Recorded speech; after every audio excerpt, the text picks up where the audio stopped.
아버지 하나님, 하루도 조용할 날이 없는 세상이지만 그래도 이 새벽 마음을 다해 부르는 찬송이 큰 위로가 됩니다. 눈을 뜨자마자 오늘을 살아내야 한다는 염려와 걱정에 또 다른 불안이 엄습해 오지만 크신 주님, 살아계신 하나님을 찬송하면 용기가 솟아오르고 기쁨이 충만해집니다. 하나님, 오늘 우리에게 주신 이 기도의 시간이 험한 세상살이로 힘겨운 가쁜 숨을 가다듬는 시간이 되게 하시고, 또한 우리의 찬송 시간이 주님께서 우리에게 내려주시는 새로운 힘과 능력으로 새롭게 무장되는 시간이 되게 하여 주시옵소서. 오늘도 특별히 우리에게 주실 말씀을 사모합니다. 글로 읽고 말로 전달되는 말씀이 살아계신 하나님의 능력으로 레마의 말씀으로 다가오기를 간구합니다. 오늘도 이 시간 성령께서 역사하여 주시옵소서. 아버지 하나님, 오늘도 우리는 수많은 선택과 결정을 하며 살아야 합니다. 단 한 번의 선택이 때로는 정말 많은 것을 잃게 할 수도 있고 또 얻게 할 수도 있습니다. 실수하지 않으려고 노력하지만 참으로 부족한 인간이기에 문제가 생기곤 합니다. 하나님, 오늘도 우리에게 지혜를 내려주시고 바른 판단력을 내려주시옵소서.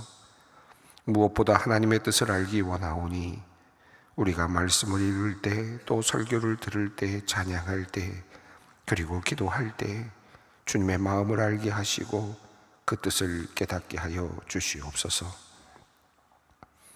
하나님, 이 시간 사랑하는 우리의 다음 세대, 우리의 자녀들을 위해 기도합니다.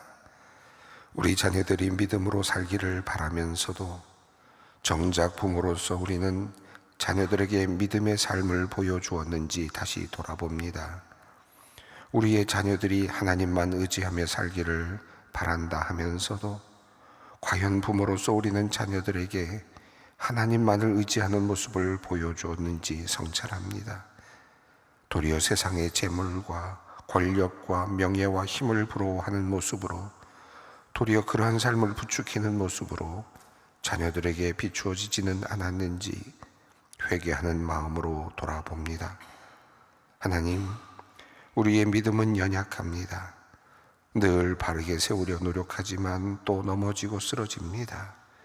그래서 우리에게 맡겨주신 자녀들을 믿음으로 키울 만큼 능력이 사실은 우리에게 없습니다. 주님, 그러하오니 우리 자녀들을 주님께서 맡아 주시옵소서. 우리의 아이들이 넓으신 하나님의 품을 알고 크신 사랑을 깨달아 가도록 주님께서 직접 가르쳐 주시옵소서.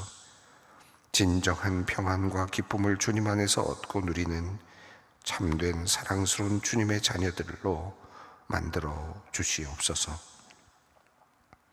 무더운 여름을 견디며 자신의 영광스러운 미래를 위해 열심히 공부하고 준비하는 우리의 다음 세대들이 또한 있습니다. 이들의 건강을 지켜주시고 그들의 학업이 진전이 있게 하여 주시옵소서.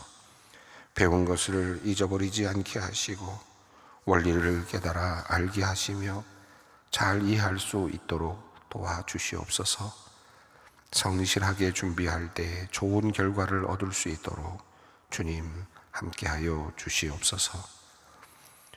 또한 국방의 의무를 다하기 위해 군에 입대하여 훈련받고 나라를 지키고 있는 우리의 젊은 이들, 사랑스러운 다음 세대들을 위해 기도합니다. 이들의 수고가 있기에 모든 국민이 편안히 잠을 이루고 이 땅에서 행복을 누리며 살아갑니다. 나라를 위하여 내어놓은 그 귀한 젊음의 시간이 헛되지 않게 하여 주셔서 이 나라가 이들의 희생과 봉사를 딛고 더욱 성장하고 발전하기를 원합니다. 또한 군에서 힘든 시간을 보내지만 우리 젊은이들이 군 생활을 통하여 자신을 다시 돌아보며 인생을 지혜롭게 설계하며 또한 하나님을 알아가는 인생에 없어서는 안 될 복된 시간이 되도록 인도하여 주시옵소서. 고뇌간 자녀를 위해 기도하는 부모님들, 가족들의 기도를 주님께서 들으시고 응답하여 주시옵소서. 그리하여 주님을 더욱 의지하는 가정이 되도록 복을 내려 주시옵소서. 자비로우신 주님, 올여름 교육부의 마지막 여름 사역인 청년부 수련회가 오늘부터 주일까지 진행됩니다. 예수님의 비유 말씀을 통하여 하나님 나라의 신비에 눈뜨게 하시고 주님을 향한 순전한 갈망과 세상을 향한 거룩한 몸짓이 꿈틀거리며 일어나게 하여 주시옵소서. 참여하는 사람마다 성령님의 임재를 깊이 경험하며 또한 준비하는 손길마다 기쁨과 보람을 느끼는 참으로 복된 수련회가 되도록 인도하여 주시옵소서. 하나님 아버지, 올 한 해 우리 교회에 4겹의 기도를 허락하여 주심을 감사드립니다. 이 기도를 감당할 때 우리의 기도의 지경이 넓어지게 하시고 기도의 응답을 누리는 기쁨을 허락하여 주시옵소서. 말씀과 기도로 거룩하여지고 하나님께서 맡기신 사명을 넉넉히 감당하는 우리 교회 되게 하여 주시옵소서. 특별히 우리에게 이 세상의 지도자들을 위해 기도할 것과 원수들을 위해 기도하는 것과 우리의 영적 지도자들을 위해 기도하는 것을 알게 하심을 감사드립니다. 조용하고 평안한 삶을 구하며 우리가 이들을 위해 기도하게 하시고 그리하여 우리의 삶이 영육 간의 유익을 얻게 하여 주시옵소서. 오늘도 이 아침 우리 입술에 찬양을 달아주시니 감사합니다. 오늘 부른 노래처럼 주 예수님께서 내 마음에 오셔서 날 붙들어 주시고 내 마음에 새 힘을 주셔서 늘 기쁘게 하여 주시기를 원합니다. 오늘도 사랑의 주님께서 내 마음에 찾아오셔서 내 모든 죄와 연약함을 사하시고 상한 마음을 고쳐주시기를 또한 원합니다. 그래 오늘 하루도 주님의 자녀답게 잘 살아내게 하여 주시옵소서. 하나님의 말씀을 듣습니다. 이 말씀이 오늘도 내 발의 등이요 어둠 속에 빛이 되게 하여 주실 줄로 믿습니다. 참된 평화가 오늘도 우리와 함께 하시기를 원하오며 우리 주 예수 그리스도의 이름으로 기도 올리옵나이다. 아멘. 우리에게 주시는 말씀입니다. 열왕기하 16장 1절로 9절 말씀입니다. 열왕기하 16장 1절로 9절 말씀 함께 봉독하겠습니다. 르말라의 아들 베가 제17년에 유다의 왕 요담의 아들 아하스가 왕이 되니 아하스가 왕이 될 때 나이가 20세라 예루살렘에서 16년간 다스렸으나 그의 조상 다윗과 같이 아니하여 그의 하나님 여호와께서 보시기에 정직히 행하지 아니하고 이스라엘의 여러 왕의 길로 행하며 또 여호와께서 이스라엘 자손 앞에서 쫓아내신 이방 사람의 가증한 일을 따라 자기 아들을 불 가운데로 지나가게 하며 또 산당들과 작은 산 위와 모든 푸른 나무 아래에서 제사를 드리며 분향하였더라. 이때에 아람의 왕 르신과 이스라엘의 왕 르말라의 아들 베가가 예루살렘에 올라와서 싸우려 하여 아하스를 애워쌌으나 능히 이기지 못하니라.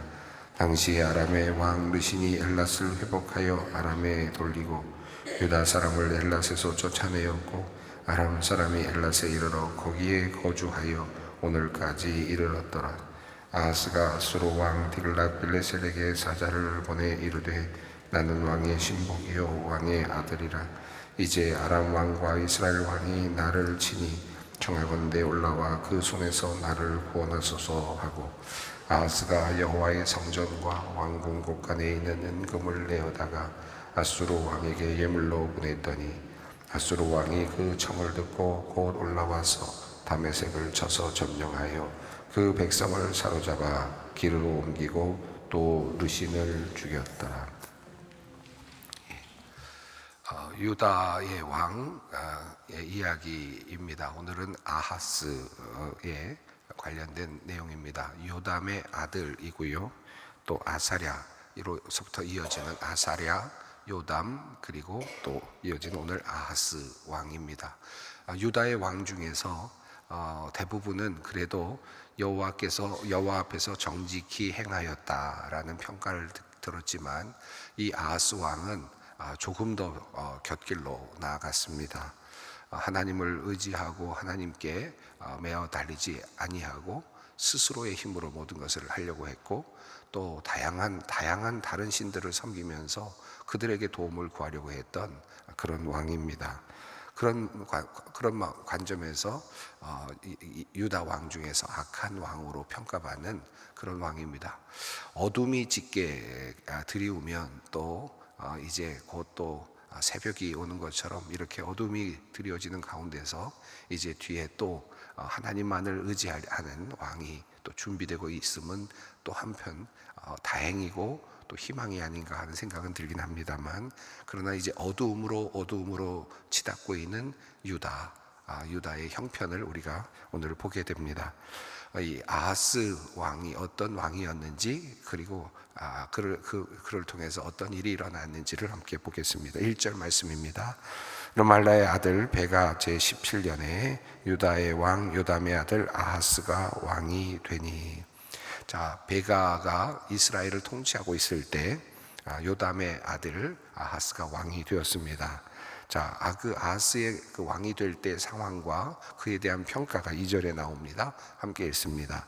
아하스가 왕이 될 때의 나이가 20세라 예루살렘에서 16년간 다스렸으나 그의 조상 다윗과 같지 아니하여 그의 하나님 여호와께서 보시기에 정직히 행하지 아니하고.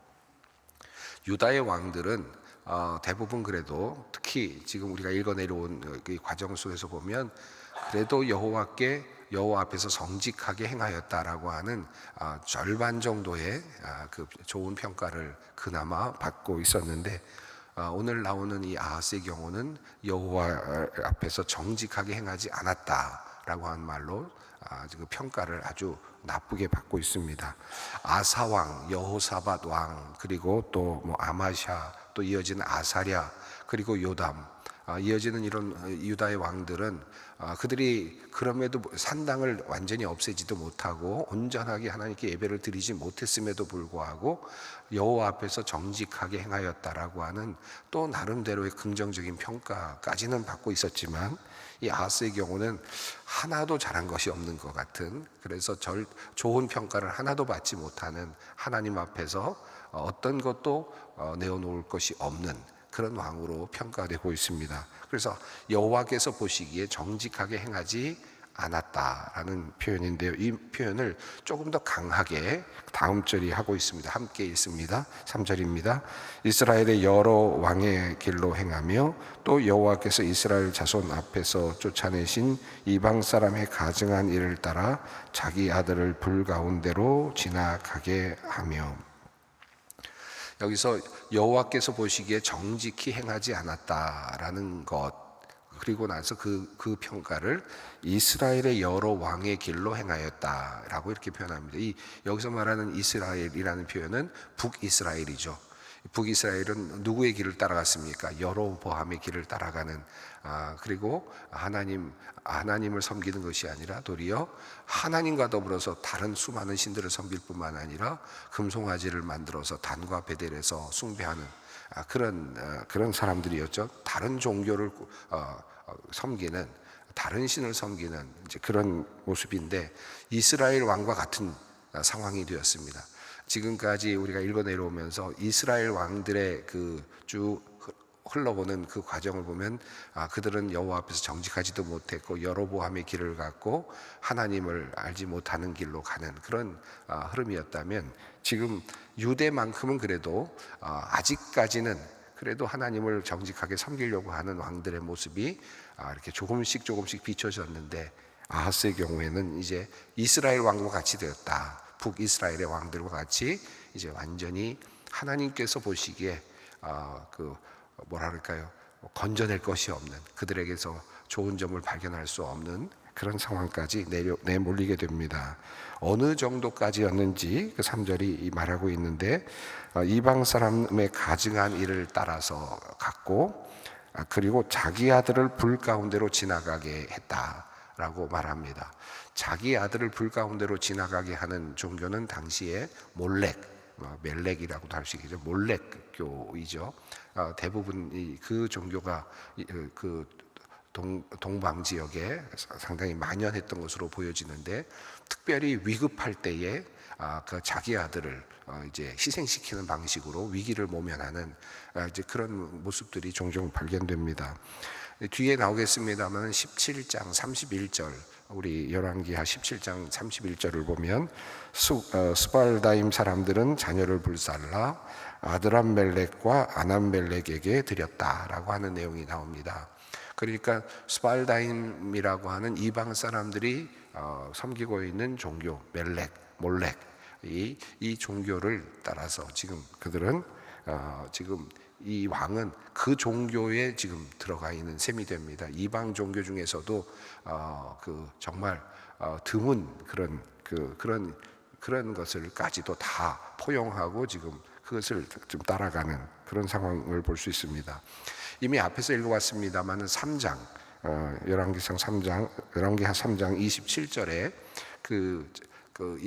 그 모압 왕이 아주 위기에 몰렸을 때, 그 이스라엘이 쳐들어오고 모압 왕이 위기에 몰렸을 때 자기 아들을, 그 왕위를 이어갈 자기 아들을 죽이는 장면이 나옵니다. 그리고 그 제사를 드렸다라고 하는 장면이 나오거든요.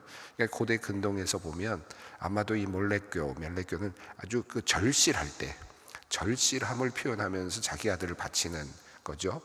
그럴 때 어떤 효과를 본다라고 하는 그런 생각을 했던 것 같고, 3장 27절을 보면 그 모압 왕이 그렇게 하고 나서 이스라엘이 도리어 돌아가는 그런 표현이 나오는 것으로 봐서, 어찌 보면 그들에게는 그 제사가 효과가 있었다라고 착각을 일으킬 수도 있었겠다라고 생각이 들 정도로 이 이 몰렉을 이렇게 섬기는 이 종교는 그런 의미에서 굉장히 만연했다라고, 그 지역에 만연되어 있었다라고 할 수 있겠습니다.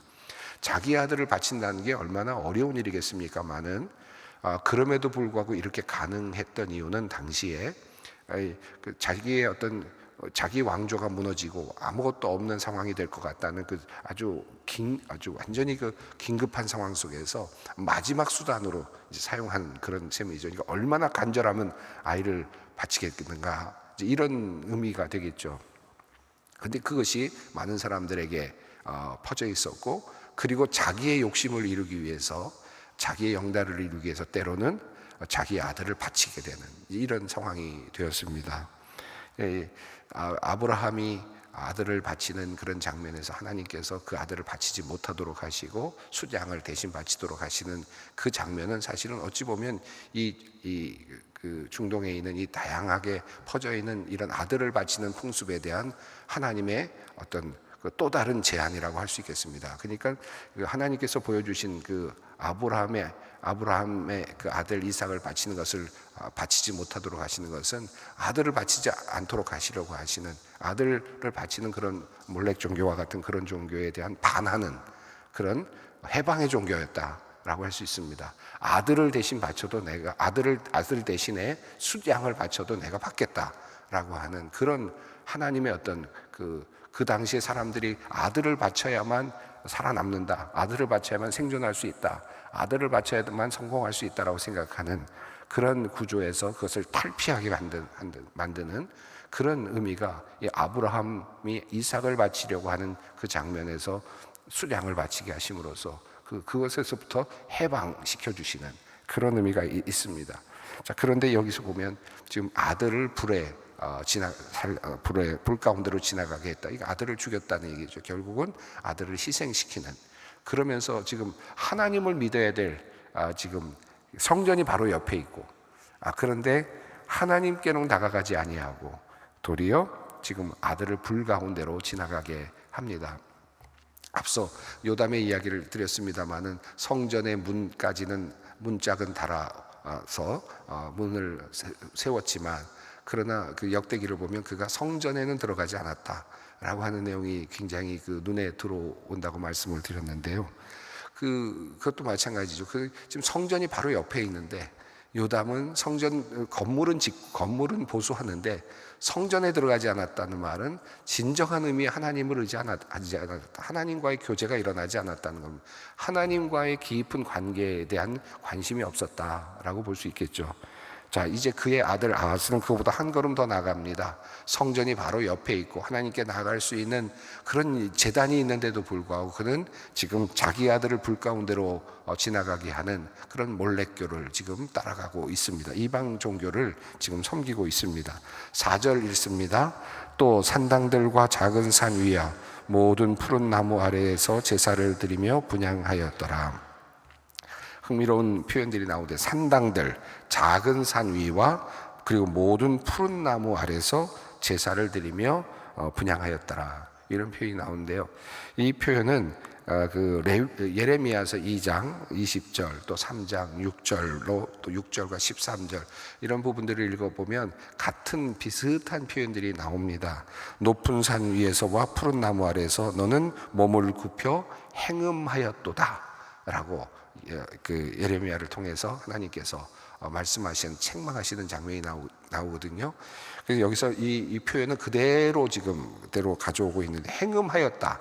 예레미야는 이 부분을 행음한 것으로, 음행으로 이렇게 표현합니다. 또 3장 6절 13절에 내 음성을 듣지 않았다 라고 했고, 또 17장에서는 17장 2절에서는 그 높은 산이와 푸른 나무 위에서 제단을 쌓았고 아세라를 섬겼다 라는 표현도 나옵니다. 그러니까 이방 종교들을 섬기고 있는 모습을 이렇게 표현하고 있고, 그것은 결국 하나님 앞에서는 행음하는 것이다. 하나님을 온전히 섬겨야 될, 하나님만을 섬겨야 될 백성이 지금 행음을 하고 있는 것과 같다라고 하는 그런 표현입니다.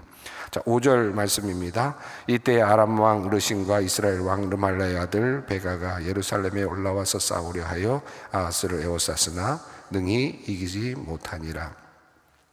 이 부분은 조금 흥미롭습니다. 열왕기서는 이 르신과 베가가 들어왔지만 능히 이기지 못했다라는 말을 함으로써 마치 어찌 보면 아하스가 승리한 것처럼 이렇게 표현이 되고 있지만 그렇지는 않습니다. 우리가 역대하 28장 5절, 역대하 28장 1절로부터 15절까지 그 내용을 쭉 보면, 그때 쳐들어왔을 때 그 남유다의 피해가 어마어마하게 있었죠. 12만 명이 죽임을 당하는 그런 표현도 나오고요. 정말 잡혀가기도 하고 하는 수많은 그 피해들이 일어납니다. 그래서 성벽들이 무너지고 어마어마한 피해를 입지만, 그러나 생존한 겁니다. 그냥 겨우 생존하는 그런 표현인데, 그 표현을 열왕기하 16장 5절에서는 마치 승리한 것처럼 표현이 되어 있지만 거의 망할 뻔한, 거의 허물어질 뻔한, 그러나 겨우 생존하는 그런 장면입니다. 이 역대기를 보면서 우리가 조금 더 보충할 필요가 있는데, 자, 이렇게 겨우 살아남게 되는 상황.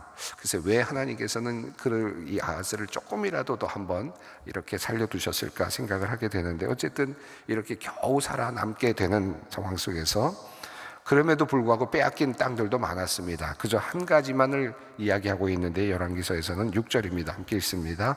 당시 아람의 왕 르신이 엘랏을 회복하여 아람에 돌리고 유다 사람을 엘랏에서 쫓아내었고 아람 사람이 엘랏에 이르러 거기에 거주하여 오늘까지 이르렀도다.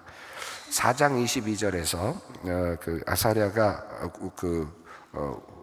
14장 22절에서 아사랴가 우시아죠. 이 엘랏을 회복했다라는 표현이 나왔었는데, 빼앗았는 지 얼마 되지 않아서 다시 아람에게 다시 빼앗긴 셈이 되었습니다. 그리고 그런 상황 속에서 이런 상황이 이렇게 적군이 쳐들어오고 그리고 수많은 백성이 죽고 겨우 살아남은 상황 속에서 아하스는 이제 어떻게 해야 될까, 이런 지금 정말 완전히 망가질 대로 망가지고 무너질 대로 무너지고 겨우 살아남은, 그리고 아들을 바치는 데까지 정말 긴급하게 그렇게 제사도 드리고 했겠지만 결과적으로 그렇게 유린당하는 이런 상황 속에서, 성들이 유린당하는 상황 속에서 겨우 살아남은 이런 상황 속에서, 그럼 그는 어떻게 해야 될까 생각해 보면 하나님께 나갔어야 됐겠죠. 하나님을 향했어야 되겠는데 그 하나님께 나가는 일 하지 못합니다. 이사야서 7장을 보면 요 내용이 그대로 이제 나오는데, 이사야가 이 상황 속에서 아하스를 찾아가죠. 찾아가서 하나님만을 의지하라 라고 말하면 지금 들어오는 적군들은 부직갱이와 같다. 그러니까 아무런 힘을 못 쓸 거다 라고 말하면서 하나님을 의지하면 된다 라고 말하면서 하나님께서 도우실지를 하나님께 징조를 구하라. 그리고 전쟁에 나가라고 이렇게 권면을 합니다. 그런데 이 이사야서 7장을 보면 이 아하스가 나는 징조를 구하지 않겠다 이렇게 얘기합니다. 그러니까 참 얼마나 안타깝습니까? 하나님께서 구원해 주실 것이다. 이사야를 통해서 약속도 하시면서 구원해 주실 것을 말씀하시면서 하나님께 나아가서 징조를 구하라고 하지만 그는 거부합니다. 왜 그랬을까? 왜 하나님께 나가는 걸 거부했을까? 그리고 도리어 그는 다른 길을 택하죠. 바로 7절부터 나오는 내용인데요. 이 내용은 결국 7절만 읽겠습니다. 아하스가 아수르 왕 디글랏빌레셀에게 사자를 보내 이르되 나는 왕의 신복이요 왕의 아들이라 이제 아람 왕과 이스라엘 왕이 나를 친히 청하건대 올라와 그 손에서 나를 구원하소서 하고. 자, 누구에게 손을 내미느냐 하면 하나님께 손을 내밀라고 이사야가 그렇게 이야기를 하고 이사야 7장에서 간절히 그 예언의 말씀을 전하지만 그는 하나님께 징조를 구하거나 하나님께 손을 내밀지 않고 디글랏빌레셀에게 손을 내밀었습니다. 아수르 왕에게 손을 내밀었고요. 결과적으로 은과 금을 보내면서 자신의 조공을 바칩니다. 결국 아수르 왕이 와서 결국 그들을 칩니다.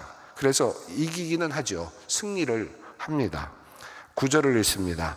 아수르 왕이 그 청을 듣고 곧 올라와서 다메섹을 쳐서 점령하여 그 백성을 사로잡아 기르로 옮기고 또 르신을 죽였더라.